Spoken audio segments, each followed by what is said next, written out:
ദിലീപ് നിരപരാധിയാണെന്നാണ് ഞാൻ വിശ്വസിക്കുന്നത്. എന്നോട് if you ask me, yes. അതിൻ്റെ കഥയൊന്നും ഞാൻ പറയുന്നില്ല. അല്ല, ഈ പേഴ്സണലി അയാളോട് ഞാൻ ഡീൽ ചെയ്ത ഒരാളെന്നുള്ളതിൽ പറയുകയാണ്. അങ്ങനെയുള്ള കൃത്യമൊന്നും അയാൾ ചെയ്യാൻ വഴിയില്ല. അതിൻ്റെ പിന്നിൽ ഒരുപാട് നമുക്ക് അറിയാൻ വയ്യാത്ത ഒരുപാട് കാര്യങ്ങളുണ്ട്, ഒരുപാടുണ്ട്. I believe they cannot punish him because there is no proof. There is as long as there is no proof, it is not punishable. ഒരാൾ പറഞ്ഞുകൊണ്ട് മാത്രം ഒരാളെ ശിക്ഷിക്കാൻ പറ്റുമോ? പിന്നെ ഒരു പച്ചക്കള്ളം പോലീസ് അന്ന് വരുത്തി. ഞാൻ അതുകൊണ്ട് പറയുകയാണ് അൺട്രൂ ആണെന്ന്.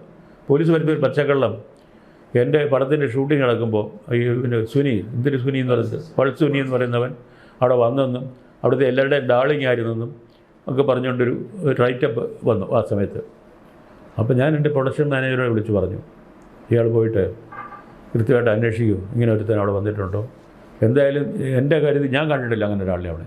അപ്പോൾ ഇങ്ങനെ ഒരുത്തൻ അവിടെ വന്നിട്ടേ ഇല്ല. It is a fake story, planted. ഞാൻ പറഞ്ഞു, why don't you go and make a statement. I cannot do that because you are production manager, you are no pure knowledge about it. അയാൾ ചെയ്യാമെന്ന് പറഞ്ഞിട്ട് പിന്നെ വിളിച്ച് പറഞ്ഞു, അതേ എന്നോട് പലരും ഉപദേശിച്ചത് പോയി കഴിഞ്ഞാൽ പോലീസുകാർ പിന്നെ നമ്മുടെ കുറേ പേര് പേടിച്ചിട്ടാണ്. ഞാൻ പിന്നെ പ്രസ് ചെയ്തില്ല, ശല്യം വേണ്ട എന്ന് വിചാരിച്ചിട്ട്. ഇങ്ങനെ ഓരോ കഥകളാണ് ഉണ്ടാക്കിയിരുന്നത്.